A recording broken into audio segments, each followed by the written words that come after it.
Assalamualaikum warahmatullahi wabarakatuh. Selamat siang, Ibu dan teman-teman. Dari sini, kami kelompok 4 ingin mempresentasikan terkait tugas implementasi kuliah daring mata kuliah etika profesi.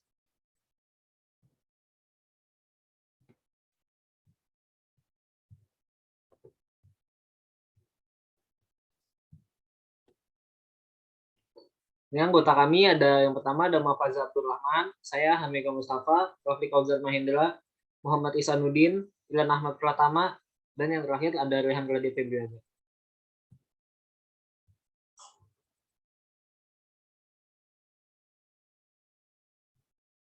Tidak lupa sebelumnya kami ingin mengucapkan terima kasih kepada jajaran Rektor Bapak Profesor Dr. Insinyur Nufil Hanani dan juga jajaran Bapak Dekan Bapak Profesor Insinyur Hadi Suyono dan juga Bapak Kepala Jurusan Teknik Industri Bapak Insinyur Oyong Novareza dan juga dosen pengampu mata kuliah etika profesi Profesor Dr. Insinyur Komaratus Solihah.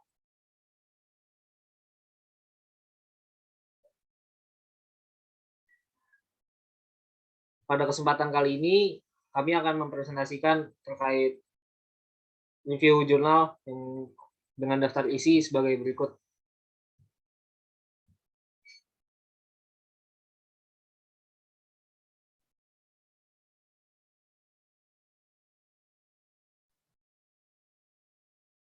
Selanjutnya latar belakang. Jadi menurut kerjasama tim itu sangat penting untuk kesuksesan di tiap organisasi. Apa itu tim? Tim itu memiliki 3 unsur yang diperlukan agar suatu tim itu dapat disebut sebagai tim. Yaitu pertama, terdapat 2 orang atau lebih. Yang kedua, semua anggota memiliki interaksi yang teratur. Yang ketiga, semua anggota tim memiliki tujuan yang sama. Setiap tim maupun individu sangat berhubungan erat dengan kerjasama yang dibangun dengan kesadaran pencapaian prestasi dan kinerja. Keunggulan yang dapat diandalkan dalam kerjasama tim adalah munculnya berbagai penyelesaian secara sinergi dari berbagai individu bergabung dalam kerjasama tim. Next.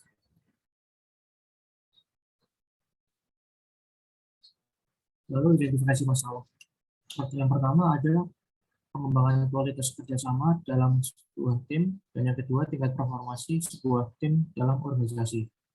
Untuk rumusan masalah dari makalah ini, yang pertama adalah bagaimana proses kerjasama tim mempengaruhi peningkatan performasi sebuah organisasi. Yang kedua, bagaimana peran pendekatan manajemen dalam proses pengembangan kerjasama tim. Lalu tujuan dari makalah ini yang pertama mengetahui pengaruh kerjasama terhadap peningkatan performasi sebuah organisasi. Yang kedua, mengetahui peran pendekatan manajemen dalam proses pengembangan kerjasama tim. Untuk manfaat dari makalah ini, yang pertama didapatkannya pengetahuan terkait pengaruh kerjasama terhadap peningkatan performasi sebuah tim. Yang kedua, didapatkannya pengetahuan terkait peran pendekatan manajemen dalam proses pengembangan kerjasama tim. Next.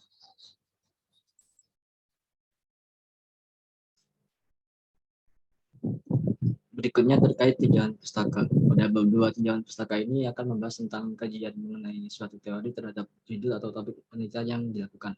Dalam hal ini akan dijelaskan teori mengenai efektivitas organisasi, kelompok, tim, organisasi sebagai tim, manfaat membangun tim yang dinamis, tahapan pertumbuhan tim, dan tim efektif. Pada poin A, yang pertama ini efektivitas organisasi. Menurut Emitai Etzioni pada tahun 1982, efektivitas organisasi dapat dinyatakan sebagai tingkat keberhasilan organisasi dalam usaha untuk mencapai tujuan atau sasaran. Sedangkan menurut Komarudin pada tahun 1994, efektivitas adalah suatu keadaan yang menunjukkan tingkat keberhasilan kegiatan manajemen dalam mencapai tujuan yang telah dilakukan terlebih dahulu. Kemudian pada poin B, kelompok. Menurut Sarwono pada tahun 2009, kelompok merupakan sekelompok 2 orang atau lebih yang memiliki persepsi sebagai suatu kesatuan serta memiliki perasaan sebagai bagian dari kelompok, memiliki tujuan bersama dan saling ketergantungan satu sama lain. Sedangkan menurut Sujono Sukanto pada tahun 2006, kelompok formal adalah kelompok yang punya peraturan tegas dan sengaja diciptakan oleh anggota-anggotanya untuk mengatur hubungan antar sesama. Pada poin C mengenai tim.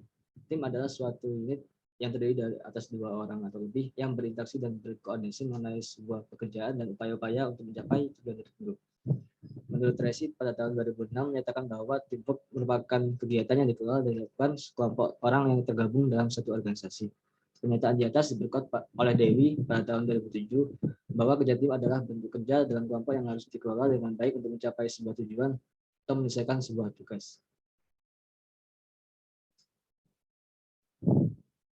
Berikutnya pada poin D terkait organisasi. Menurut Robbins pada tahun 1994, organisasi adalah kesatuan sosial yang dikoordinasikan secara sadar dengan sebuah batas yang relatif dapat diidentifikasi, yang bekerja atas dasar yang relatif terus-menerus untuk mencapai suatu tujuan bersama atau sekelompok tujuan.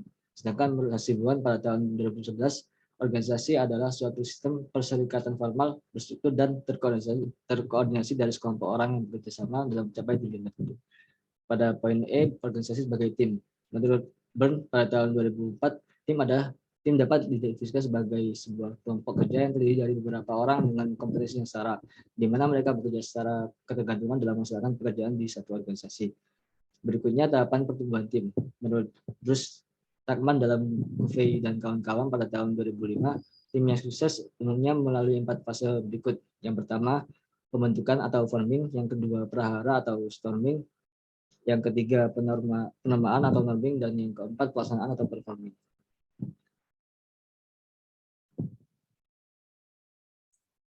Selanjutnya untuk tim dinamis, menurut Richard J. Cheng tahun 2002 ada beberapa unsur-unsur yang membuat sebuah tim itu dinamis, yaitu menyatakan secara jelas misi dan tujuan, memfokuskan pada hasil, memperjelas peran dan tanggung jawab, diorganisasikan dengan baik, dibangun di atas kekuatan individu, saling mendukung kelebihan anggota lain, mengembangkan iklim tim, menyelesaikan ketidaksepakatan, berkomunikasi secara terbuka, membuat keputusan secara objektif, dan mengevaluasi efektivitasnya sendiri. Lalu selanjutnya tim efektif, menurut Dejanas tahun 2006, faktor-faktor yang mempengaruhi keefektifan sebuah tim atau kelompok adalah tujuan jelas, struktur tim atau kelompok kerja yang saling mendukung, dukungan yang kuat, dan hubungan internal positif.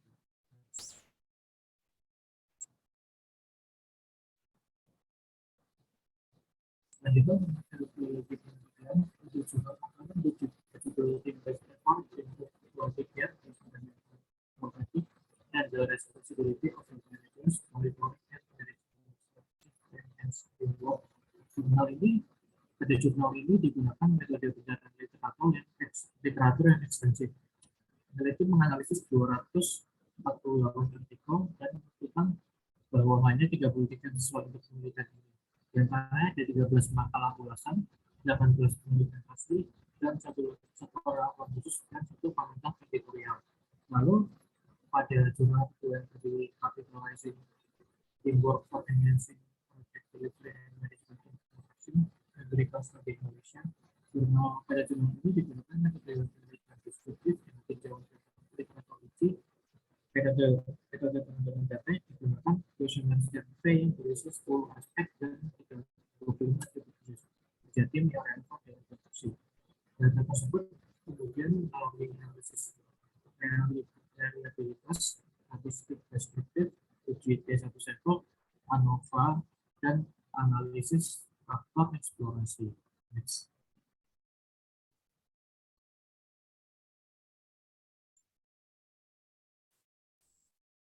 Untuk jurnal berikutnya, jurnal ketiga yang berjudul Creating High Performance Teamwork in Organization ini dalam risetnya menggunakan metode penelitian pengembangan dan komparatif, di mana digunakan referensi dari penelitian lampau yang dibandingkan untuk membahas performansi kerjasama tim yang tinggi untuk kemajuan ilmu pengetahuan terkait. Jurnal ini memiliki objektif untuk membuka jalan dalam pengembangan dan praktik lanjutan. Oleh karena itu, terdapat banyak peluang riset lanjutan di sini. Pembahasan yang dilakukan pada jurnal ini juga lebih bersifat teoritis tanpa adanya pengambilan data atau observasi lapangan di dalamnya. Sampling yang digunakan pada penelitian ini ada metode purposive sampling terhadap tim dari sebuah kegiatan acara. Lalu untuk jurnal keempat ini memiliki judul tulisan manajemen perspektif, di mana riset yang digunakan di sini ada metode penelitian kualitatif yang memungkinkan pemahaman yang lebih baik tentang fenomena sosial kompleks yang akan diselidiki, berhubung audiens yang akan dijangkau, populasi dan aksesibilitasnya terbatas di sini. Lalu pengambilan data yang dilakukan ada dengan metode wawancara yang digunakan berdasarkan topik penelitian yang berasal dari tujuan literatur. Untuk jurnal kelima yang berjudul Managing Teamwork in the Face of Pandemic Evidence-Based Team, Ini pada risetnya memberikan satu set rekomendasi kepada pekerja kesehatan untuk mengatasi risiko dari tekanan stres akibat pandemi COVID-19. Fokus dari riset ini ada menawarkan saran berbasis penelitian yang dapat ditindaklanjuti dan layak dilakukan di tengah krisis yang ada saat ini.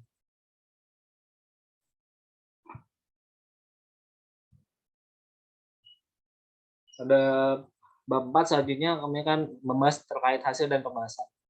Untuk hasil dari jurnal pertama ini, jurnal ini membahas upaya berbasis tim untuk meningkatkan kualitas perawatan, peran mendasar dalam etika, dan juga tanggung jawab dari seorang manajer untuk meningkatkan kerja sebuah tim. Hal yang paling penting untuk teamwork di sini adalah perilaku, lingkungan kerja, etika, kepemimpinan, komunikasi, serta kerjasama dan daya saing. Untuk jurnal kedua, membahas mengenai pencapaian rendah dari industri konstruksi global dikarenakan buruknya kerjasama tim. Jurnal ini bertujuan untuk mencari dimensi yang mendasari atribut menggunakan analisis faktor. Didapatkan 6 dimensi yang mendasari, yaitu partisipatif, engagement, and task commitment, lalu team responsibility, structure, and accountability, lalu a culture of trust and respect, lalu leader skill and abilities, lalu top management support, dan yang terakhir ada synergic working environment.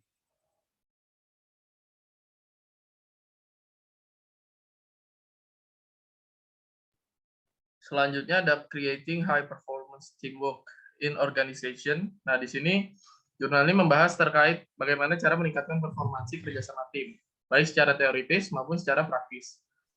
Efektivitas kerjasama tim umumnya berkaitan dengan inovasi, keamanan, dan kesalahan yang minim. Namun, didapatkan bahwa performansi kerjasama tim yang optimal masih sulit untuk dicapai dengan berbagai kunci utama dalam kerjasama tim, seperti minimnya inovasi, produktivitas, kualitas, jiwa kompetitif, dan masih banyak lainnya. Performansi kerjasama tim yang baik memiliki beberapa syarat. Pertama, sebuah tim harus memprioritaskan tujuan utama dari stakeholder. Kedua, tim harus bersikap dewasa saat melakukan kerjasama. Ketiga, tim harus terus berkembang untuk meningkatkan kapabilitasnya. Nah, selanjutnya, Jurnal Tourism Management Perspective. Jurnal ini membahas mengenai hubungan antara kepemimpinan manajerial, komunikasi, dan kerja tim dalam penyampaian acara yang sukses. Pada bagian ini, penelitian terdapat 2 poin utama, yaitu membahas terkait definisi kualitas kepemimpinan seorang manajer acara. Nah, seorang pemimpin yang baik harus memiliki perangkat nilai dan tujuan yang jelas untuk tim mereka. Mereka selanjutnya harus mampu membentuk visi tim, merumuskan strategi, dan menunjukkan kesinambungan dalam keputusan mereka. Karena pemimpin harus sangat terhubung dengan tim mereka, penting bagi manajer untuk mengembangkan strategi yang tepat dalam menangani tim dan menyeimbangkan hubungan saling percaya dengan semesta. Pada poin kedua, membahas keterampilan komunikatif sebagai landasan kepemimpinan manajerial dalam acara. Komunikasi memainkan peran penting selama penyampaian acara menjadi elemen mendasar dari manajemen proyek yang efektif. Manajer acara harus mengadopsi pendekatan komunikatif dalam kepemimpinan mereka sebagai sarana untuk memahami kompleksitas interaksi di dalam, yaitu anggota tim ke anggota tim, di luar anggota tim ke pelanggan, dan tim anggota ke manajer acara. Next.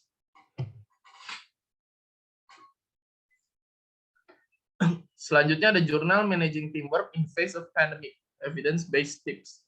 Nah, jurnal ini membahas poin-poin risiko dan rekomendasi untuk tiap segmen, seperti manajemen, ketua tim, dan anggota tim.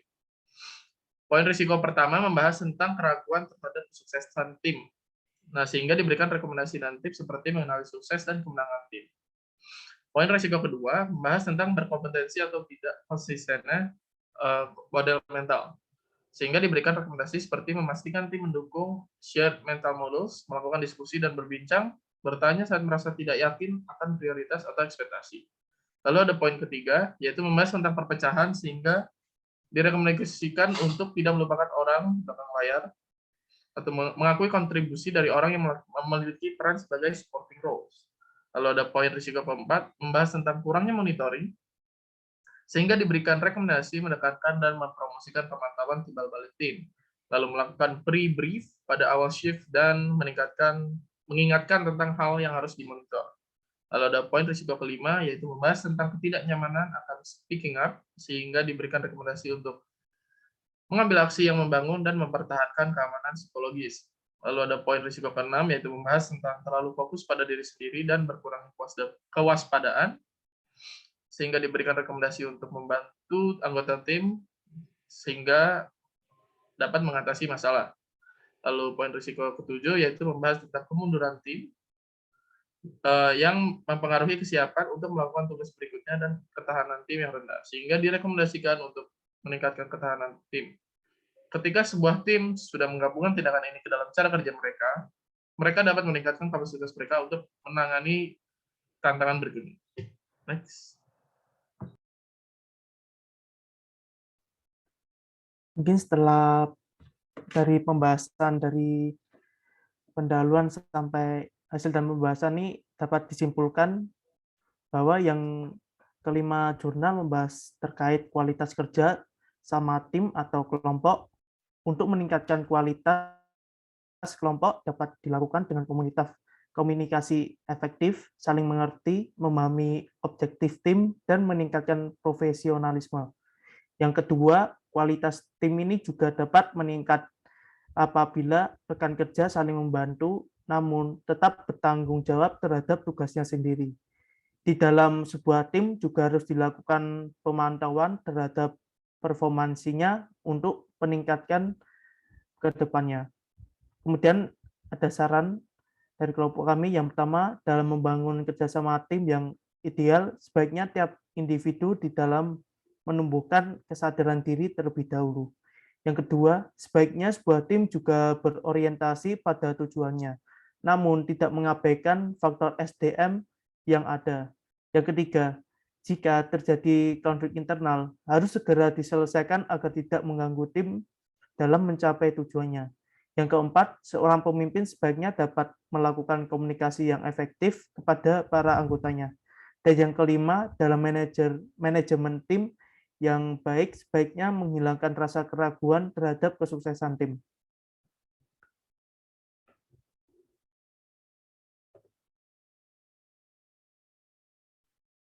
Mungkin sekian dari presentasi kami. Sebelumnya, apakah dari teman-teman ada pertanyaan?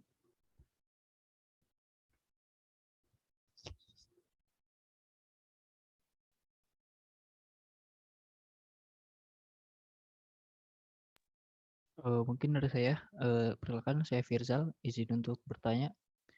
Tadi sudah dijelaskan bagaimana tim itu cara bekerja tim yang benar. Kemudian misalkan dari saya pertanyaannya, bagaimana cara membangun sebuah tim yang memang benar-benar produktif, yang mampu mendorong dari seluruh anggota timnya untuk bekerja mencapai tujuannya.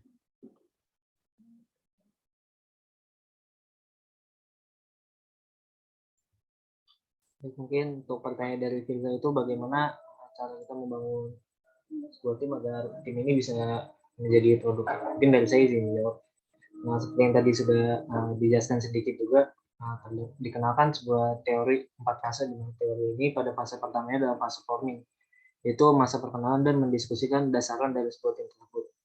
Lalu pada fase kedua yaitu fase storming, mendefinisikan tanggung jawab dari tiap anggota dan juga cara mencapai objektif dari tim tersebut. Lalu pada fase ketiga yaitu fase norming, dari antara anggota tersebut saya mengingatkan untuk bergerak bersama ke arah yang sama, yaitu tujuan dari tim tersebut. Dan yang pada fase terakhir ada fase performing, di mana setelah membangun mindset bersama sebagai sebuah kelompok, mereka semua bergerak bersama untuk mencapai tujuan tersebut. Apakah sudah terjawab ya? Baik, sangat terjawab. Terima kasih, Amin. Terima kasih. Mungkin apakah ada yang ingin bertanya lagi? Saya izin bertanya. Nama saya Andika Satrio Budi. Mohon maaf sebelumnya nggak bisa on cam. Pertanyaan saya itu, bagaimana kita tahu apakah kerjasama pada suatu kelompok atau tim itu efektif atau tidak? Seperti itu. Baik, Andika, terima kasih atas pertanyaannya. Saya izin menjawab. Jadi untuk pertanyaan bagaimana kita dapat tahu apakah kerjasama suatu kelompok itu efektif atau tidak, itu seperti yang tadi ada di slide. Menurut Dejanes pada tahun 2006, jadi untuk mengetahui kerjasama suatu kelompok itu efektif atau tidak itu ada beberapa faktor yang harus dipenuhi. yaitu apakah ada atau enggaknya tujuan yang jelas dari kelompok tersebut, lalu struktur tim yang saling mendukung, dukungan yang kuat, dan terakhir perlu adanya hubungan internal yang positif dari para anggota itu. Mungkin itu jawabannya. Apakah sudah menjawab? Sudah menjawab. Terima kasih, Rafli. Iya, baik, sama-sama. Apakah ada pertanyaan lagi?